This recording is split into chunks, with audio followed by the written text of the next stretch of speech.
Donc, au début, on parlait d'une amende de comme 10 000 €, donc équivalent de 5 pour vous et moi. Finalement, peut-être une tape sur les doigts, c'est pas grave. Kylian Mbappé, dans le fond, il dit qu'il voulait se concentrer. On lui pardonne, n'est-ce pas? Ben, il a le droit, je vois pas pourquoi. Regarde tous les athlètes, là, des grands athlètes, etc. Ils veulent rester dans leur bulle, ils se créent une bulle, que ce soit aux Olympiques, Mais c'est une etc. obligation. Ils vont pas à la conférence de presse parce qu'ils restent dans leur bulle. Moi, comme journaliste, je suis pas frustré de ça.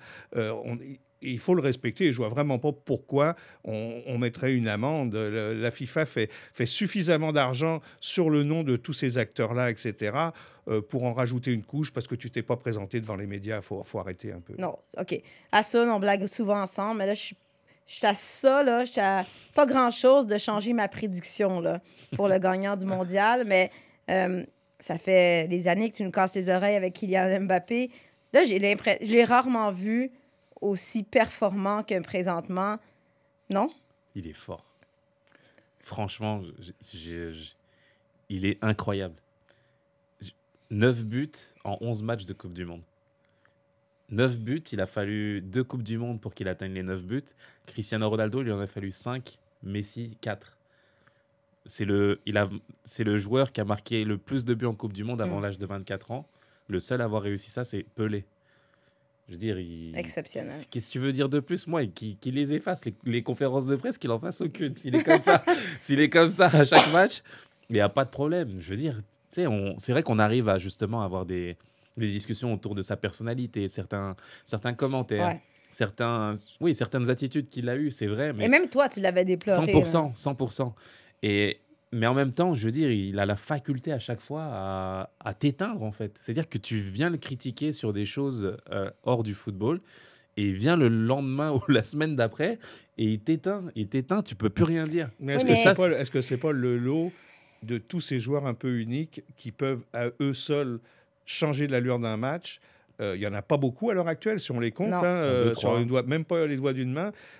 Et donc, c'est normal que le moindre faux pas soit scruté. C'est normal que on ne soit pas d'accord. C'est normal qu'on C'est dise normal, oh, ouais. bah, tout d'un coup, il a pris la grosse tête. Moi aussi, ça m'énervait. Mais en même temps, Il Non, mais livre. c'est Il y vrai. en a plein qui sont arrogants. On a eu mettons, Zlatan, longtemps, il était Ouais. arrogant, mais il livrait après. Et l'une des choses, pourquoi tu as dit que tu détestais Lukaku?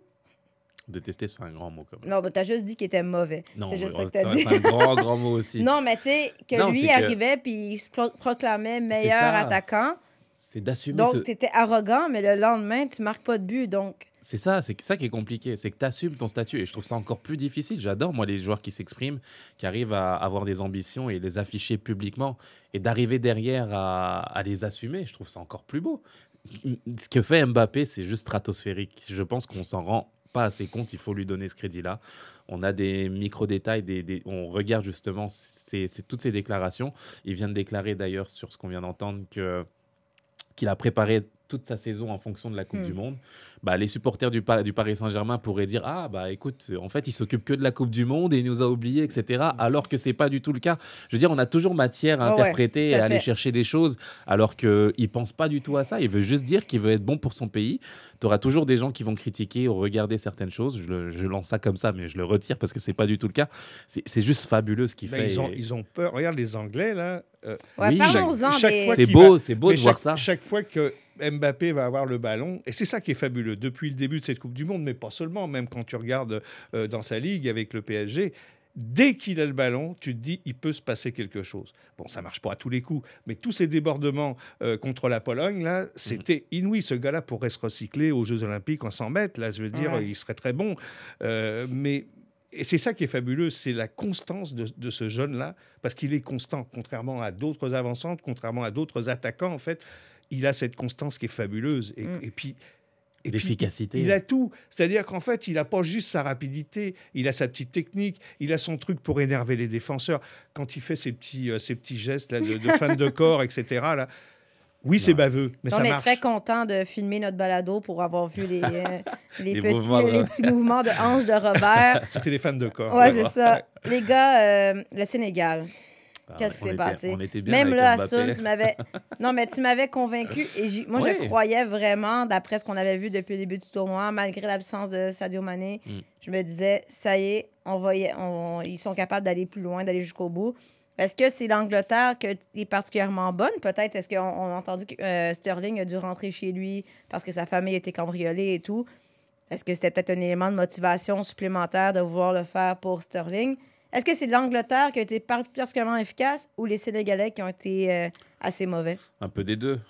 Faut donner crédit à l'Angleterre. C'était fabuleux ce qu'ils ont fait. Sincèrement, si tu cites le front de l'attaque de l'Angleterre, tu te dis, mais c'est incroyable. Et je parle même pas de l'équipe partante, je parle des remplaçants. Ouais. Et l'opportunisme, j'ai trouvé l'Angleterre. Savoir saisir ses chances. Il y avait beaucoup ils étaient prompts, c'est très efficace. Tu sentais la maturité, tu sentais l'envie de faire mal à l'adversaire.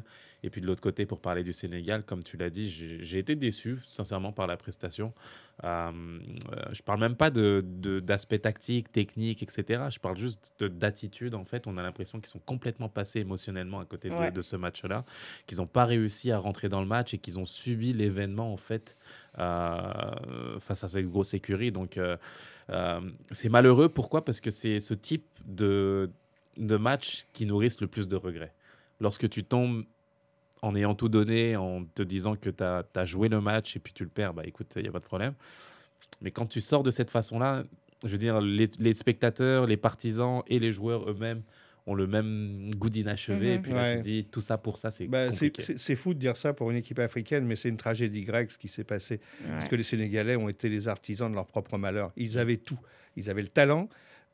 Ils avaient montré qu'ils pouvaient rehausser leur jeu. Ils avaient montré qu'ils pouvaient rivaliser avec les meilleures équipes au monde. Et puis là, ils sont arrivés là comme s'ils avaient une espèce de crainte, comme s'ils avaient oublié c'est quoi le soccer. Les passes n'étaient pas correctes, on n'arrivait pas à finir, il n'y avait pas une belle finition, etc. Alors que ce sont des joueurs de talent, mais qui n'ont pas joué en équipe. Bon, il faut dire que comparé peut-être à l'Angleterre, la pression n'est pas la même sur les équipes africaines. Celle du Sénégal, Hassoun le sait mieux que moi, tu joues pas pour la Coupe du Monde, tu joues pour le Sénégal, pays, pour toute une population et tout. C'est ça la pression que tu as. Et malheureusement... Ils l'ont subi, hier. Et c'est dommage parce que j'aurais aimé voir pour la première fois de l'histoire une équipe en demi-finale. Parce qu'ils auraient été loin. Passer l'Angleterre, ils auraient été C'était loin. Même moi, c'était l'équipe de cœur, vu que le Canada est éliminé. Je me disais, si le Sénégal peut aller loin, qui serait déçu de voir le Sénégal aller jusqu'au bout? Absolument personne. Pour faire plaisir à Jacques-Alexis aux tables tournantes, il faut parler un peu de la Suisse. La Suisse. OK. Non, ça y est, c'est fait. Non, mais pour vrai, j'ai besoin que... Il faut parler un peu de Shaqiri. Shaqiri qui... Non, mais il disparaît. Je veux dire, il est rendu à MLS. Ce n'est plus le joueur qu'il était. Mais chaque fois qu'il arrive dans une compétition majeure, à l'Euro ou à la Coupe du Monde, il marque. Il y a seulement 2 joueurs qui sont parvenus à marquer dans les 5 derniers tournois majeurs, Coupe du Monde et Euro, Ronaldo et Shaqiri. Oui, mais Shaqiri, c'est un lutin. Non, mais c'est pas parce qu'il est petit, mais c'est un lutin. Non, c'est parce qu'il est grand. Non, mais c'est un lutin dans le sens où tout d'un coup, là, il va t'amener les cadeaux de Noël. Parce que dès qu'il rentre, il crée quelque chose. C'est une petite turbine, ok, et qui fonctionne quand il se met à partir, là. C'est une fusée que tu peux pas arrêter parce que d'abord, il a un centre de gravité quand même assis, un peu comme l'avait Maradona. Centre de gravité assis. Non, mais je veux dire, il a un centre de gravité, tu as l'impression qu'il fait bloc quand il... Et puis en plus, il est costaud. Lui, il a peur de personne. Il n'y a pas un défenseur que redoute Shaqiri. Puis il a une pointe de vitesse, écoute, et puis il a une finition. Mais tu sais, quand tu parlais tantôt que les Sénégalais sont passés à côté de l'émotion, là. Mais Shaqiri, lui, il comprend l'importance du moment. Ça me fascine, un joueur qui, un peu à l'image de Griezmann, mais lui, il disparaît une fois aux 2 ans. Tu sais, je veux dire, ça va, là, mais il joue. Tu le vois que les Fire de Chicago... Moi, je l'ai vu cet été au Stade Saputo et je le vois depuis le début de cette Coupe du Monde. Ce n'est pas la même personne. C'est toute la beauté de la Coupe du Monde, d'arriver justement à voir des joueurs se sublimer et à revêtir en fait une cape de soldats du pays. En fait, ça dépasse le sport.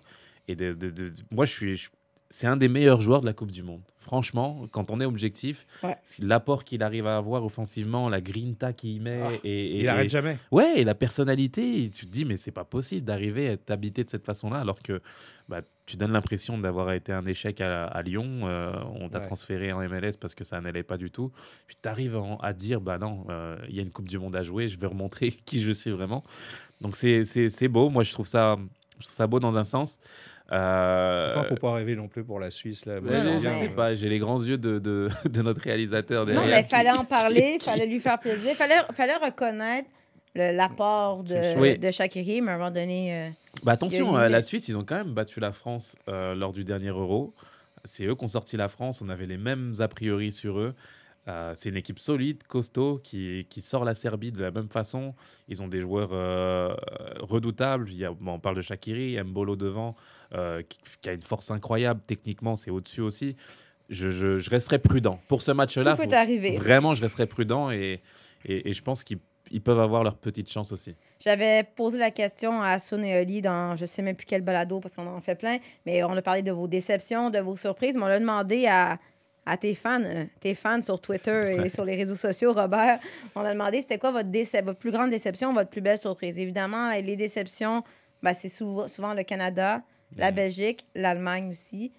Et les surprises, ben, souvent, ce qui revient, ben, ce qu'Annie Papineau a dit, le Japon et le Maroc. Voyons voir ce qu'on sera capable de faire de ce côté-là. Toi, Robert, ta plus grande déception dans cette Coupe du Monde, à part le fait que l'Italie ne soit jamais qualifiée pour la dite Coupe du Monde, plus grande déception, mais plus belle surprise. l'Allemagne, incontestablement l'Allemagne. Je ne comprends pas qu'un pays avec cette tradition, avec son bassin de joueurs, arrive à être aussi lamentable, parce que le mot est encore faible, je trouve, Ouais. arrive à être aussi lamentable. Tu peux pas te présenter à une Coupe du Monde et ne pas savoir que tu représentes quelque chose. Hey, la Mannschaft, là, c'est légendaire. Et ce qui est fou, c'est ce que je l'ai même écrit, qu'on revoit maintenant le proverbe qui disait le foot, c'est 22 joueurs sur le terrain, puis à la fin, c'est toujours l'Allemagne qui gagne. Ben non, cette fois-ci, là, c'est terminé. T'es plus l'espèce de puissance, et c'est bien qu'une grosse puissance comme ça se prenne une claque comme celle-là pour revenir peut-être avec une autre mentalité sur le terrain. Ils avaient tout. Ils avaient les joueurs, ils avaient le bassin, ils avaient ce mix de vétérans et de jeunes. Moi, je dis, c'est ma grosse déception. Maintenant, ce que je vois, c'est la montée en puissance des clubs asiatiques. Ça, c'est fantastique. Et c'est pas d'aujourd'hui que le Japon, la Corée, souvenez-vous, là, avait fait peur aux Italiens. Là, et n'eût été je pense que du penalty de Totti, ils auraient été éliminés. Donc, moi, je vois le football asiatique nous surprendre de plus en plus. D'abord, c'est un football total. C'est un football, même s'il y a 99 minutes, eh ben, il y aura 99 minutes où ils ne vont pas arrêter de courir. C'est des joueurs, il va falloir peut-être qu'ils passent devant, pas un truc antidopage, mais un truc pour savoir est-ce qu'ils ont réellement tous 3 poumons. Est-ce que c'est normal? Parce qu'ils ne s'arrêtent jamais. Moi, j'adore. Oui, mais est-ce que c'est pas un peu la plus belle surprise, on le savait, mais de cette Coupe du Monde, de voir le football mondial se resserrer? Tu sais, je veux dire, avant, il y avait des évidences. Il y a encore des évidences. Mais il me semble que de plus en plus de surprises et des performances comme le Qatar ou le Canada a fait, il n'y en a plus autant. Tu sais, je veux dire, Non, c'est il y a sûr. plusieurs... Le Maroc, la Tunisie a bien L'Australie. fait, l'Australie... C'est la toute première fois de l'histoire de la Coupe du Monde que tous les continents sont représentés en huitième de finale. C'était jamais arrivé dans l'histoire de la Coupe du Monde. Donc ça, c'est un fait révélateur qui te montre que le football global grandit, que c'est plus la propriété de l'Amérique du Sud et de l'Europe, de voir des pays grandir, évoluer et de donner l'impression qu'ils peuvent... Tu sais, il y a un Espagne-Maroc qui se profile.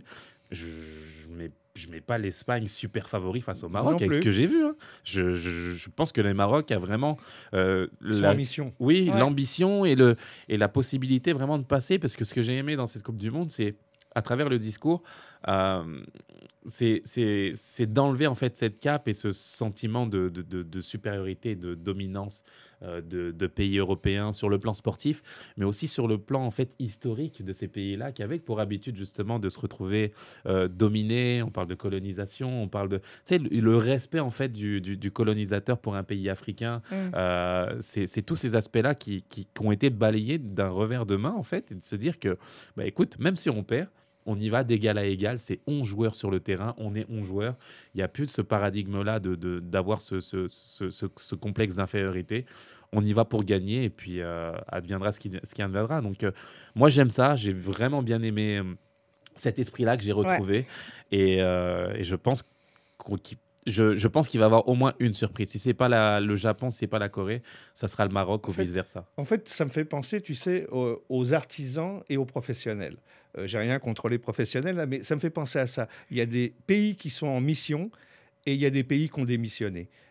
L'Allemagne en est un bon exemple, la Belgique en est un bon exemple, mais tu vois que l'Australie a failli, le Maroc est là, le Japon est là, la Corée, comme tu disais, c'est historique, tout ça.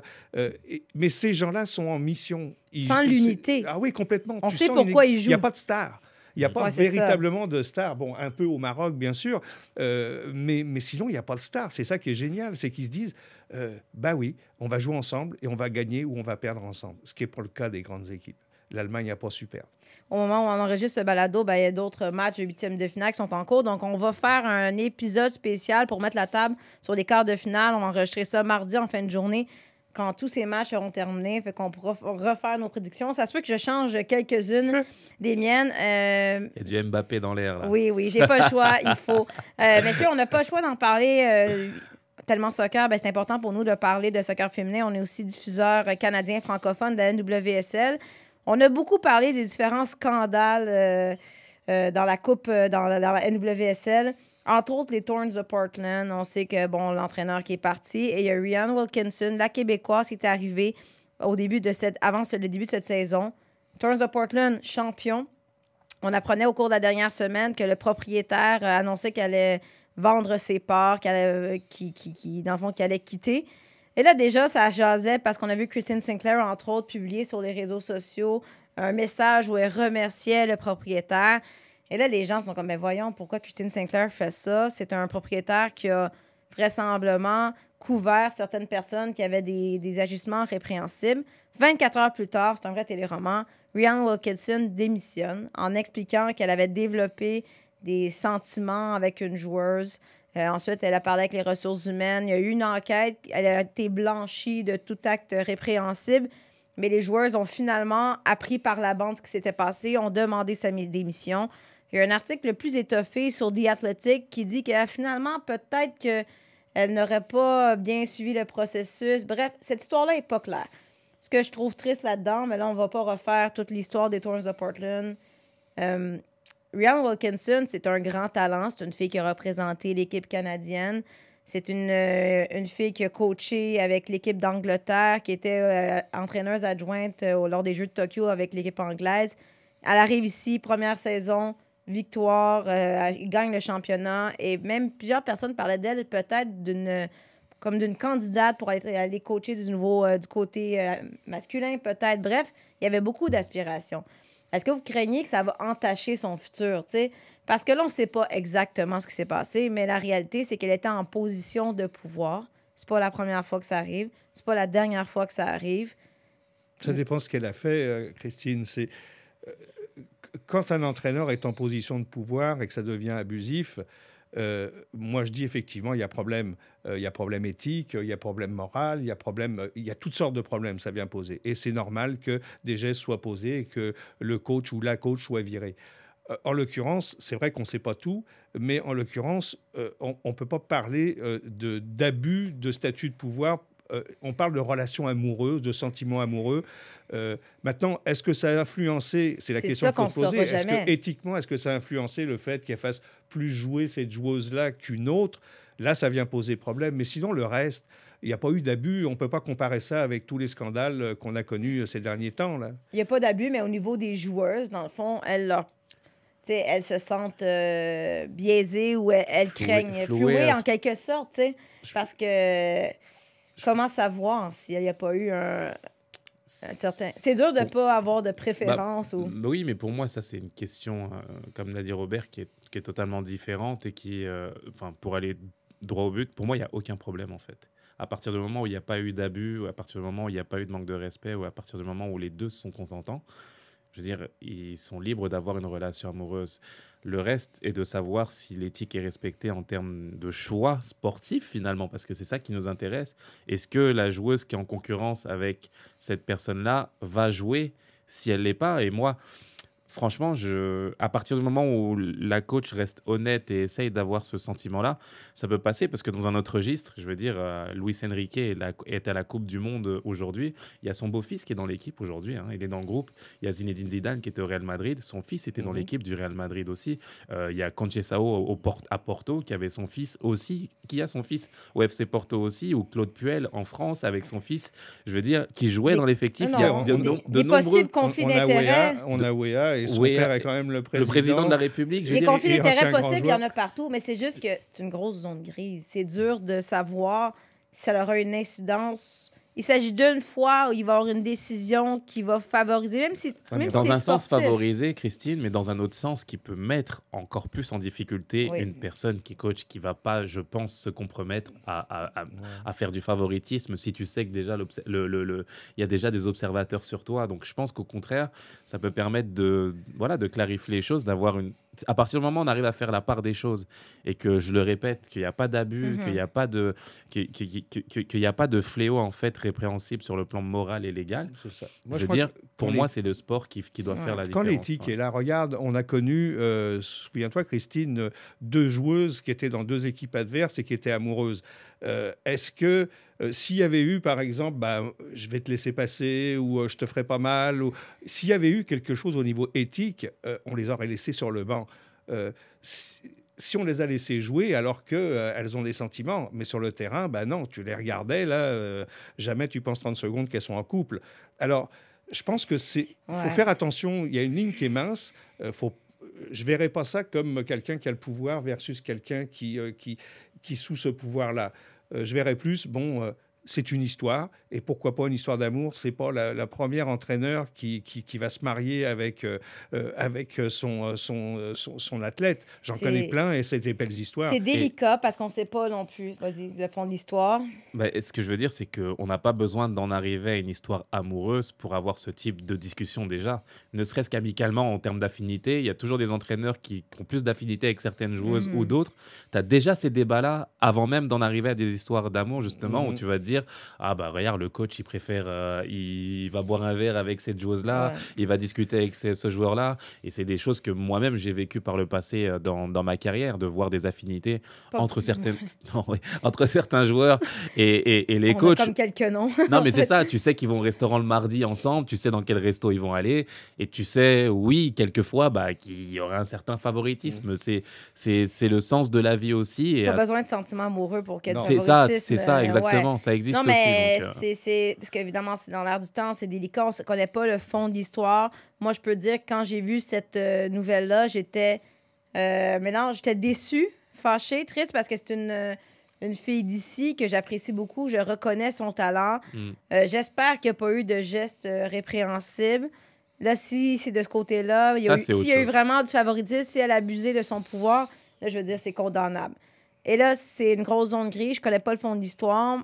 Mais si j'ai développé des sentiments amoureux, je suis allée le dire, mais ça n'a pas eu d'incidence sur mon travail, j'ose espérer qu'elle pourra se relever de ça. Parce que ce serait vraiment triste de voir une jeune entraîneuse avec autant de potentiel voir sa carrière prendre fin comme ça. Le problème, c'est comment tout cela a déjà été jugé. C'est ça qui me gêne un petit peu dans cette histoire. C'est que on dirait que déjà, il y a un coupable et puis il y a une victime.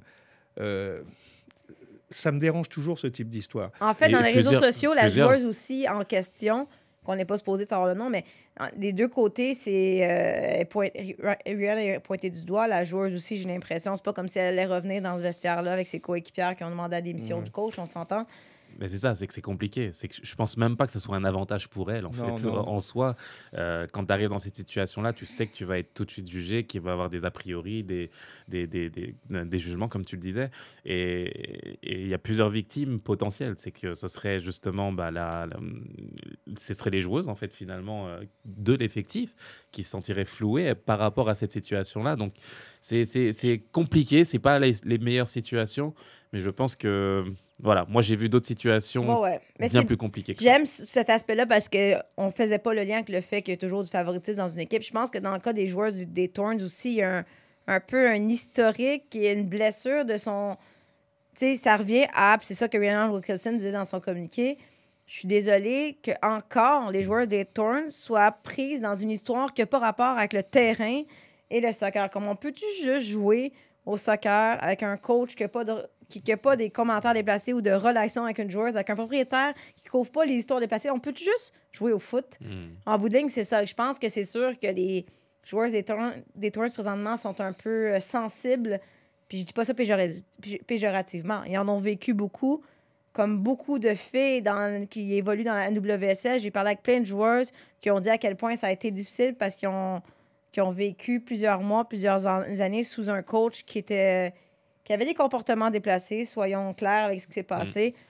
Bref, c'est quand même dommage parce que jusqu'à il y a une semaine, j'aurais dit et j'aurais aimé ça que le CF Montréal trouve une façon de rapatrier une fille comme Riel Wilkinson. Parce que je pense que le CF Montréal, présentement, parenthèse, ça serait temps qu'il y ait une femme dans leur équipe. Je veux dire, ils ont pris Amy Walsh, là. Mais je pense que c'est un titre qui paraît... c'est une collaboratrice. Mais je pense pas que ça entachera nécessairement sa carrière d'entraîneur parce que il n'y a rien de répréhensible. Mais c'est l'image, comme tu dis. Avec les réseaux sociaux aujourd'hui, rapidement, on te condamne.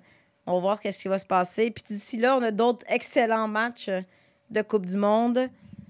Mbappé, la France. Je vais y penser. C'est la première fois qu'ils se rencontrent. C'est fou, hein? Vrai, en Coupe du Monde, l'Angleterre. Mais il ne faudra pas oublier le petit jeune là, qui montre que j'adore aussi chez les Anglais. Bellingham. Incroyable. C'est incroyable. Je pense que c'est du niveau de Mbappé. Ah oui, ça va être une bataille de jeunes avec Kane qui va arbitrer tout ça. Incroyable. On ne sait jamais. Tout peut arriver dans cette Coupe du Monde et je me donne jusqu'à demain pour peut-être changer ma prédiction du Brésil qui va gagner cette Coupe du Monde. On dirait que je suis moins certaine présentement. Merci beaucoup, Robert, de t'être joint à nous aujourd'hui. Merci, Assoun. Merci. Donc, je vous rappelle, épisode spécial demain disponible sur audio après les 8e de finale. On va mettre la table pour les quarts de finale. On va être là. Un autre balado de Tellement Soccer spécial Coupe du Monde.